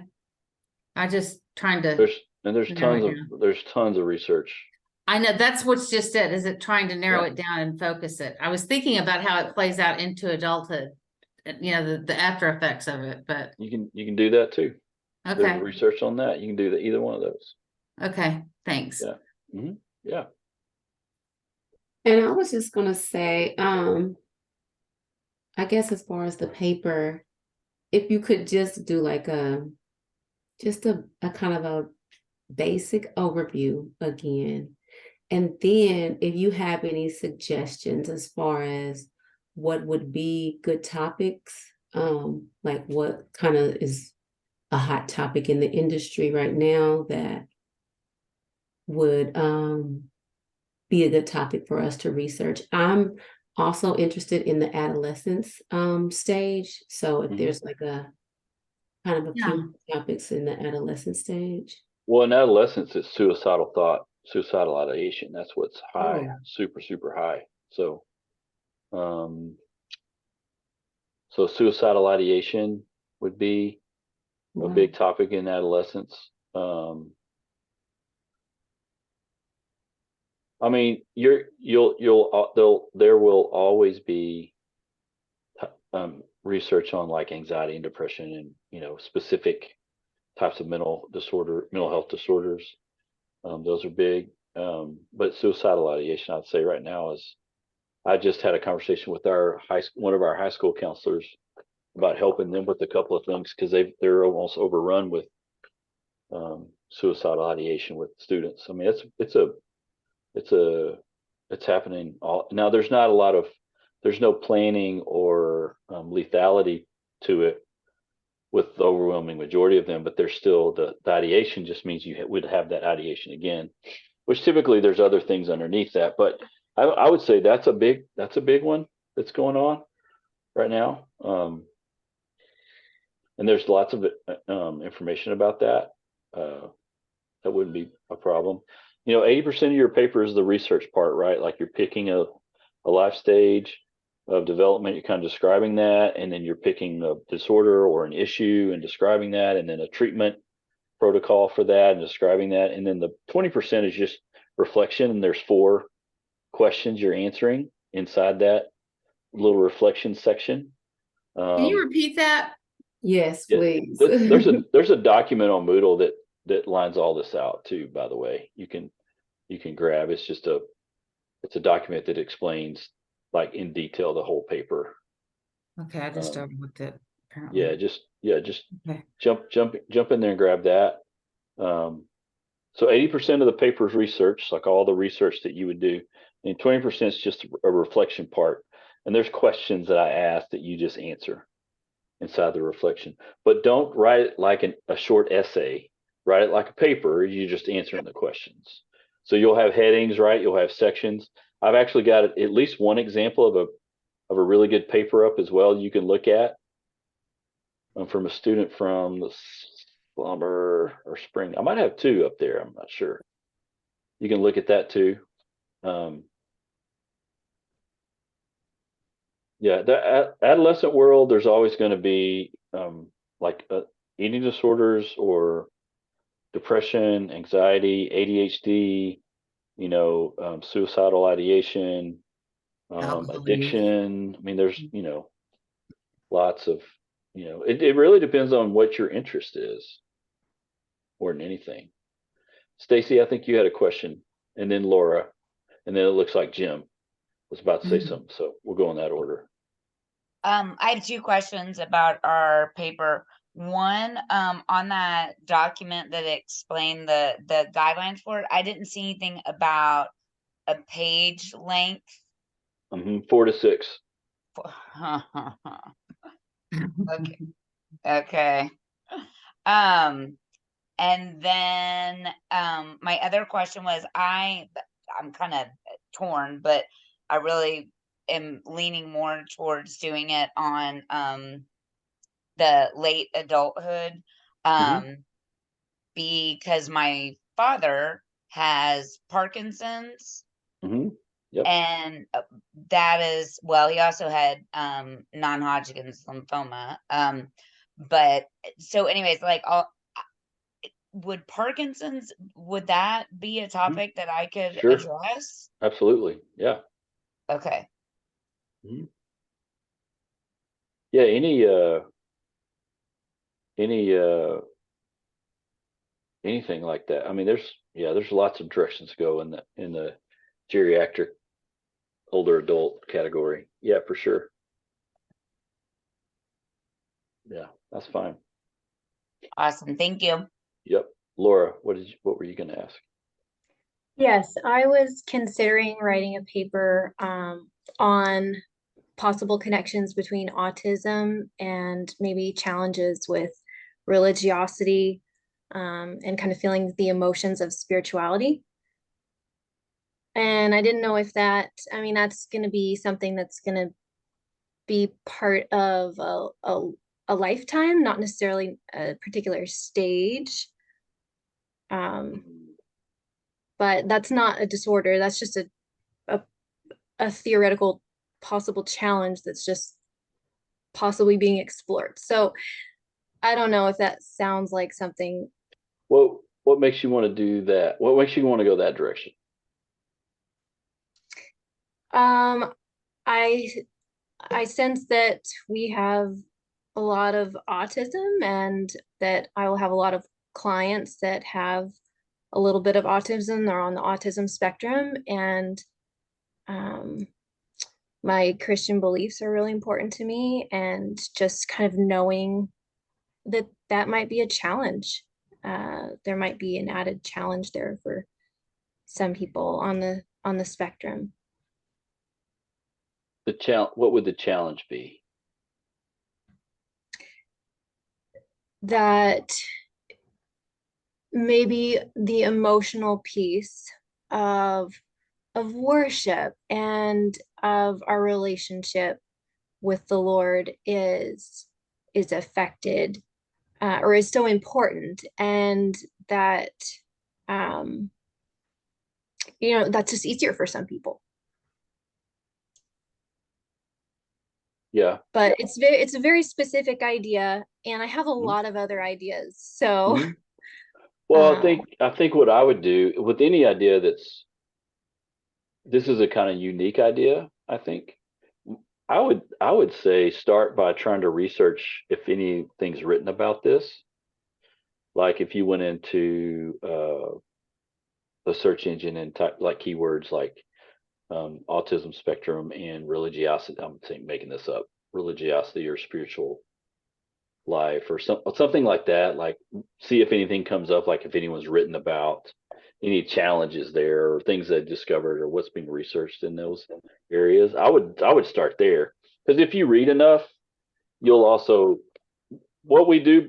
What happens when we read enough research, we start to hone our ideas and we start to figure out what's been studied, basically, and that'll kind of tell you what's already out there, and that might actually give you a direction too. yeah, Does that make I will sense? do that.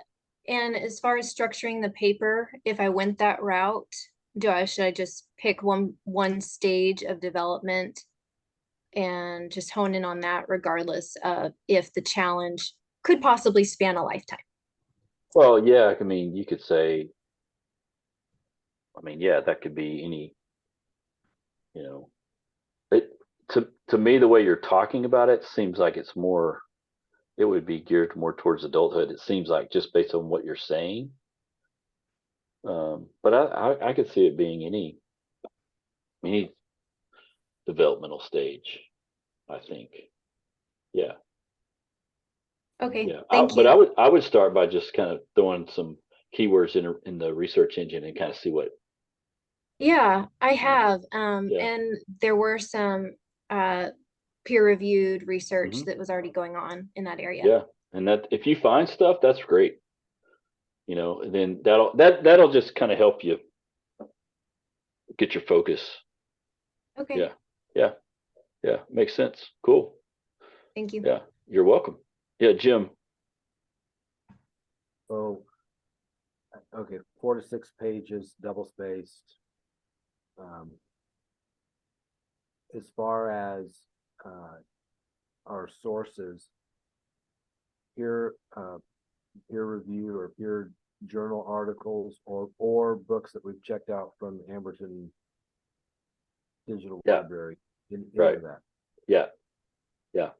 And then whenever we're looking at something, like I'm gonna look into attachment theory. Hmm. You're just looking for how that affects a specific span of life or a segment of life. Yeah. And I know one of the things you had talked about, like say adult attachment is a actual researched phenomenon as well.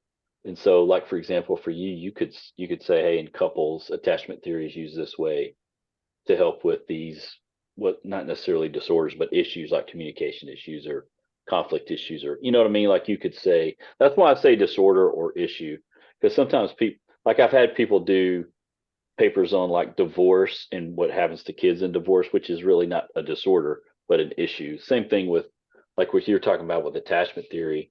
You could say, I'm looking at how adult attachment works or doesn't work or what that looks like. Does that make sense? That's kind of what I would do. Yeah, I found quite a few articles that deal with attachment theory within religious environments. Absolutely. Absolutely. Yep. So that was very intriguing and thinking, we do an awful lot of talk about the church should be a place of relationships, but we don't know why they don't work. And I'm kind of intrigued with attachment theory has something to teach us there.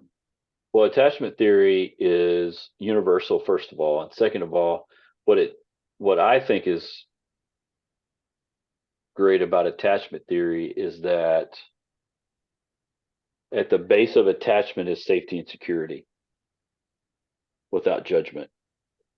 which is what we're describing, what we should be describing as church. So That's at the base, right? That's at the very foundation. just dealing with that real quick. I've got a lot to learn about it. But I'm curious that because we are flawed, we're all flawed. And I'm a little concerned that we can adopt an approach that says we can, I mean, if secure attachment is the goal, is it true that everyone might have a drift or a tendency towards one or the other while we're trying to pursue secure attachment? And I guess understanding our weaknesses of what our default would be. Is that a healthy self-awareness, or does attachment theory literally mean you can solve one of these other three, whichever you're in, and become secure attachment? That almost sounds a little bit utopian to me.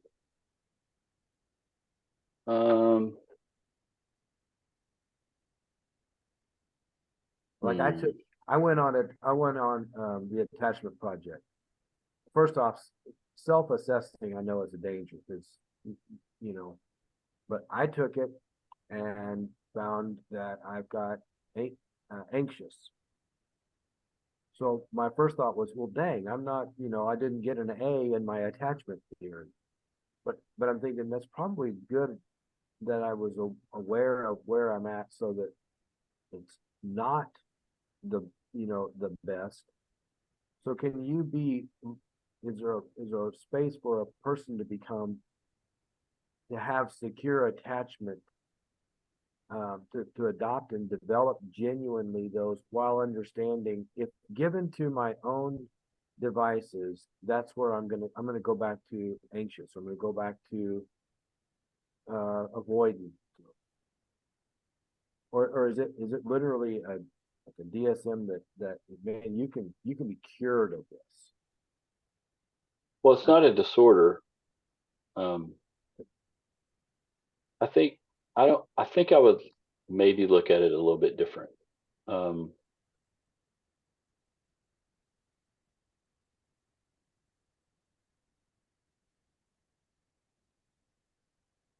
We're not looking for perfect attachment.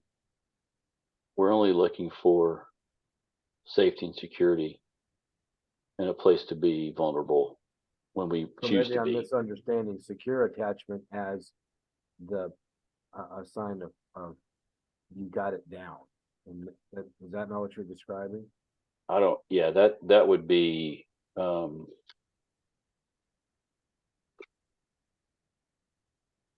yeah, it's a think about it on a continuum.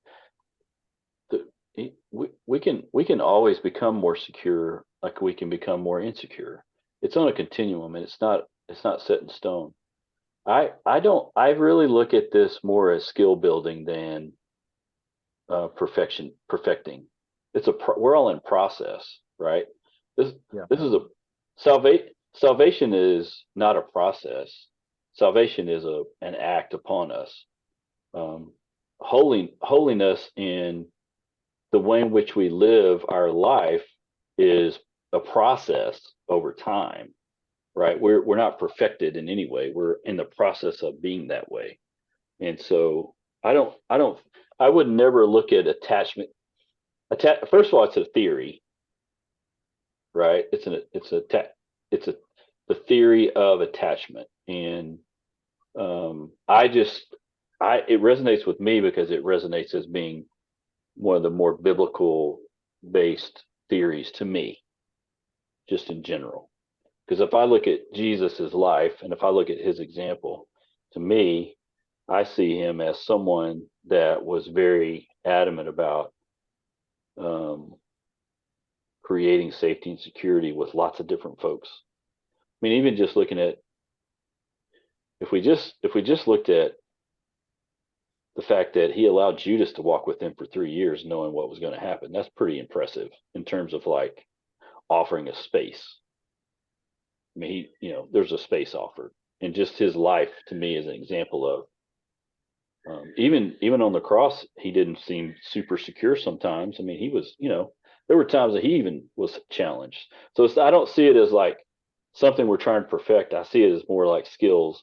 And when I think about attachment theory, I think of like anxious attachment, for example.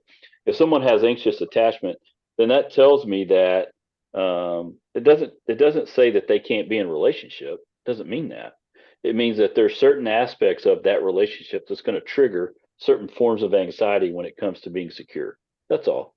And when we know that, then we can talk to that and kind of work with inside that, like as clinicians, and try to help that anxiety kind of become less anxious and more secure. And one of the ways we do that is through the idea of, and I don't think I've talked about this a ton, but I mean, attachment really is kind of like thinking about like as you're a kid and you're playing chase or tag and someone's chasing you. It's fun, exciting, but all you're trying to do is get to base. As soon as you get to base, you can be tagged a million times, but you'll never be it. Right? If we move that into adulthood, we don't want to run from the people we care about, and we don't want to be chased by them. We want that relationship to be safe. We want it to be base. Right? It's not going to be perfect. It actually means because it's not perfect, but we're still safe and secure, we can still handle each other. And then guess what? We can have discussions about things we don't agree about and not villainize and demonize each other. We can actually talk to each other like we still love each other, but we maybe disagree, or maybe we do agree on things, but we're still safe and secure. Does that make sense? It's really more about, to me, it's more about that than just knowing that, hey, secure attachment is the end goal and that's it. Because I think you're right. I think there's going to be times where we're less secure too, right? We're going to be feeling, oh man, I feel a little insecure about my attachment right now. That's going to happen too. Because that's sometimes based on environment or experience or, different things like that. If you want to get more into there's a book, I think I used to have it, but I don't think I have it anymore. There's a God attachment book. Used to be a black cover. I can't remember who wrote it. I don't think I have it anymore. It's actually a pretty good book. The best book on attachment, I would say, is like this primer. It's called A Secure Base by John Bowlby. John Bowlby's the kind of the founder of attachment theory. This is probably like, this is probably the go-to like basic book, and he wrote volumes, but this would be the one. But that God attachment book, I think, might be helpful to the direction you're going. It's good. It's real well written. Good part is that's why we're doing our research, so we learn stuff we don't know. That's right. Yep. But this is a man. We could talk about this a lot, but yeah, it's a good question though. Any other questions about the paper?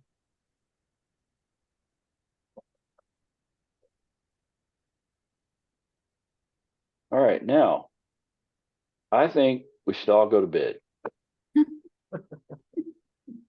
and wake up tomorrow and do everything all over again. Agreed, but no STEAM Center field trip. Oh man, I know we got our kids got their big UIL band marching contest area contest this Saturday. Oh, Ugh. supposed All to the be nice. things. All day Oh. long. Okay, Laura, I have to ask, because you have a whiteboard with the neatest, like when I say neat, like really neat writing that I've ever seen on a whiteboard. No kidding. Oh my gosh. Well, thanks. My girls tell me that I have really pretty handwriting, so Yeah, obviously. Look at that. No kidding. I'm sure everybody's looking at it going, who wrote that? That's it was awesome. me, I promise. I'm a huge nerd. Hey, that's not nerdy. That's just good. No. Yeah, I wish I could write that neat. I'm horrible on a whiteboard. And I can't spell worth anything. That's part of my problem. All right. Now, y'all go do something else, and we'll talk to you later. Thank Thanks you. so much. All right, good Bye. night. Have a Thank good night. you. Bye.